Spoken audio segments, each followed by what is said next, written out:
What's up, friends and athletes? Okay, guys, welcome. Happy Friday. That's why I'm filming this. Okay, so today I want to talk about something super important, and that is food. Because I feel like food can get overcomplicated sometimes.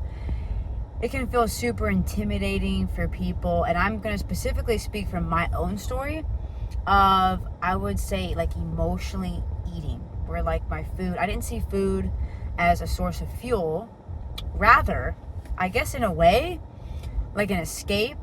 And so we're gonna dive into that today. Let's get excited. So if you're like, what are we talking about today? It's gonna be food. So I think just like anything in life, we have to rewind to how we grew up around any particular topic. And so, for instance, when it comes to relationships, how you show up in relationships, perhaps it's modeled from what you saw as a child. And typically we all sometimes have patterns and things that we develop, likely based out of survival sometimes. Survival just meaning, well, at least for me, growing up, sometimes you feel like you have to perform your way out of things. Your self-worth is tied to outcomes of that performance instead of your identity. And so when that starts to happen and you kind of have this feeling of inadequacy and insecurity, then you start to find ways to cope with that, to make yourself feel okay. And so everyone kind of picks different choices for that, And ultimately, when you don't feel like stable here and secure here, then that's when and you sometimes just don't even know it though. Sometimes you're like, well, I feel good. I don't know. I don't feel like I am struggling with anything. And I would say every human, like nobody's perfect, so it's best to just become curious. So a lot of times, especially as women, I feel like there's so much of this, like, oh, like freaking take it to the heart. Social media, women are always criticizing themselves, man. It's just sad. Like, oh, well, you're just kind of thinking, you see these things, maybe how makeup, or I don't know, all the plastic surgery. I mean, literally, I live in San Diego, guys, and I don't know it. And I'm a Kentucky, okay, technically I'm from Cincinnati, and then I spent most of my life in Kentucky. And maybe now there's more of it, I don't know, but like growing up, I don't remember seeing a lot of people with fake boobs, fake lips, fake butts or whatever, and in San Diego where I live right now, there's a lot of editing that goes on with like people's appearance. And I'm not slamming people. I think if that is what works for you and that's how you want to live your life, go for it, I would challenge and become curious, like, though, okay, well, just like that could be a vice too. That could be an escape for somebody. If they're feeling a certain way about themselves, they just say, okay, I'm going to keep editing myself. But then it's like, well, to what end, So there's so many things, because people will look at, like, I did a 12-step program, right? And people would think, oh, well, 12-step is just for substance abuse. So alcohol, drugs, things that everyone's like, well, that's obviously bad. You know what I mean? Like, so that seems kind of common sense. People are like, well, duh, like that's what 12-step is. But really, 12-step is, I did one that was through a church, so it was very focused on kind of getting to the bottom of it, because a lot of times, whether you're an alcoholic, you're addicted to food, you're addicted to porn, you're addicted to sex, or maybe I guess it's kind of like porn, but like maybe you're like you like have all these partners and it has a hard time just having one, whatever the case may be, is a lot of times all those types of coping ways to cope come from a deep-rooted issue that's going on inside of you. And so again, sometimes we don't realize like food can be an addiction, people can be an addiction, So this is where I'm just building up as to why we're going into this with emotional eating, is because it goes back to just, I think, the idea of like control, like you can control something, and then escaping, versus like knowing like, okay, well, but what's weird, I look back, when I was struggling with emotional eating, I didn't even know it was emotional eating, dude. I just remember I love sugar, and I'm not kidding you, okay? I would sit down. This is a pro level of addicted to sugar. I would sit down, I'd get one of those nice tubs of Nestle Toll House. Then I would get this hot fudge. And I would just take a little dip of hot fudge, take a little dip of cookie dough, and just sit there like it's like I'm eating a banana, you know? And I say this because it's honest, it's real. I had this when I had my first coach. I was literally like the first 3 months, I was crushing the workouts with her. And this is a bodybuilding coach. And, you know, I just didn't tell her that I was eating these Pazookies casual on the side. I didn't log it my food. She's like, Katie, why isn't your physique changing? I'm thinking, well, I'm not telling you about those Pazookies I'm eating. And then I had to stop, and I think you might ask me, well, how did you know it was emotional eating? At the time I didn't. I just knew, like, I didn't label it as that. I just knew, like, you know, I'm noticing a pattern, which is whenever I have a good day, I'm like, oh, you know what? I deserve a treat. Whenever I have a bad day, you know what? Oh, it's been a tough day. I'm going to go get some ice cream, you know? And growing up, you know, sometimes, yeah, like sugar was kind of like a little as rewarded as a treat. So there's that. And I don't know if it's like I said, when I was going through all this, I didn't really pin it as like, oh, this is emotional eating. I just knew, well, sometimes, yeah, based on how I feel, that's kind of dictating what I eat, you know? And okay, cool. I knew that. Like I figured that out. But I didn't necessarily know like, oh, maybe there was still some feelings of like inadequacy or like insecurity, and you know, we're not perfect, so you work on these things, but like I'm sure like it's like anything, you can still be like sometimes triggered. But anyway, so I kind of figured out, okay, so I thought, okay, you know, I'm having this issue with the food, so what am I going to do about it? What's the solution here? And for anyone struggling with sugar, with food, like binging, I would say first step that helped me is obviously I cannot keep anything that's like that I tend to like want to hoard in the house. Like I just can't. Like it's kind of like, let's get an analogy here. Okay, it's like, I don't know, I'm thinking like Adam and Eve popped in my head. I'm not going to keep the tempting apple just chilling on the counter, you know? It's like I know that cookie dough, and like if I have sugar in the house, it's like it's a setup, you know? So in order to be successful, I'm not going to set myself up, period. So I feel like someone might say, well, is that an all or nothing mentality? You know, look, example, I'm of the twins. I'm the twin that sometimes, like if I get started on something, I have a hard time like pulling back. Whereas twin, you know, she could go and have like one little dollop of cookie dough and be like, I'm done, you know? And that's just not me. So it's like, okay, step one, some self-awareness. You know, what is it that you feel like, you know, is causing you to have trouble with maintaining food parameters? Food parameters are like little breaks, little bookends of like, okay, if you feel like you're going overboard with your food, okay, well, what are you gonna do about it? What are your parameters? How are you gonna get that going? So there's that. And then it's like, if you know what you have trouble with, then just don't keep it in the house. Like whatever your little vice is, you know.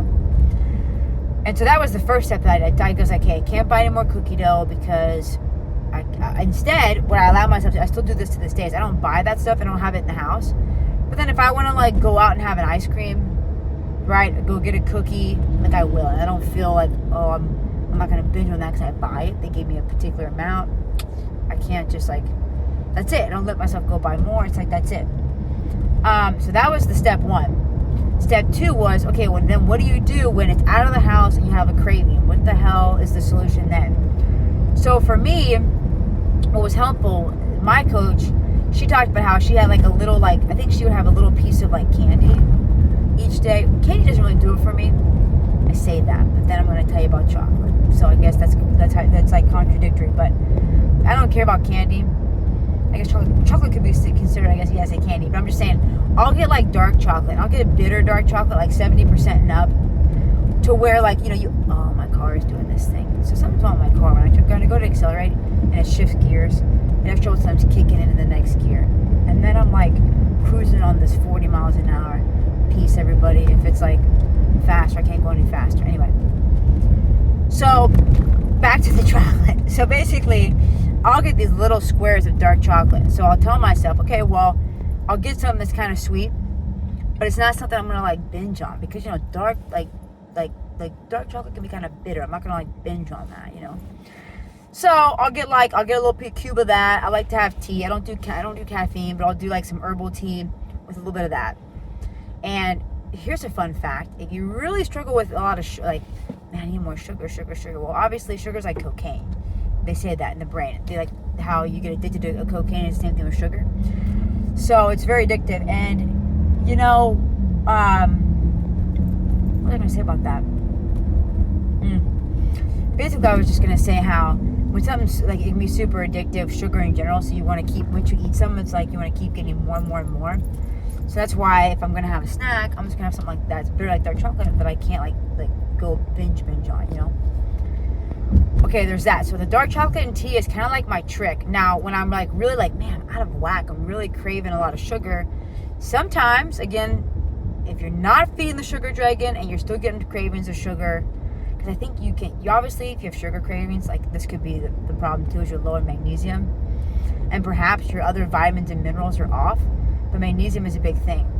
And so that's also something that I supplement with that helps with recovery. It's great to work on the sugar cravings, and also your sleep. So that could be a thing. Now, again, before you go taking any supplements, guys, from your favorite influencer or whatever, test your blood work. What's the data say? Go off the data, not just like what someone else is doing. Even what I'm doing, like look at your own data, figure it out. Be your own advocate. Woo! Okay, so back to the emotional eating though. So those are the two things that I realized. Okay, well, first, self-awareness. I'm realizing I'm having way too much sugar. 2 was, what's the first easiest step? Get it out of the house. 3, come up with a solution that I could have as a substitute that's not going to be crazy, but it'll keep me from going out and getting like a sundae or something, So that helped me a lot. And of course, guys, all while I was doing this, I had a coach, because that's the ultimate accountability. When you have to like send someone your food log every day of what you ate, and I also had to send her pictures of my food. I'm not gonna like go off the deep end. So that's another thing. While you're learning to get more discipline with this, it does help to have accountability. If you need help with that, obviously I help with that. Or if you're like, I don't want Katie as my coach, no problem. Just find someone to help keep you accountable. That's the key. Okay, so next. So that was kind of how I navigated with the food in the bodybuilding style. Now, I will say this too, to help with emotional eating, is sometimes too, you're like, I know when I don't have enough protein, days where I'm like, maybe I missed a meal, I didn't have enough protein, then I'm ravenous, and then I'm like, anything fucking goes. I'm like, I'm gonna go get a cheeseburger. I'm just like, I need to get some calories in. So I would say too, if you're having trouble with like a lot of sugar, ask yourself, am I getting enough protein in? Because that's key, guys. And I know it's hard. I'm even right now, currently, I know that I'm probably getting like 120 grams of protein a day, which, okay, I'm not perfect. It's decent, fine. But like ideally, I weigh about 100 and anywhere between 140, 145 pounds. So ideally, I'm getting closer to 140, 145 grams of protein a day. But right now, I'm like 120. That's at least better than nothing, right? So the emotional eating, it's like any vice.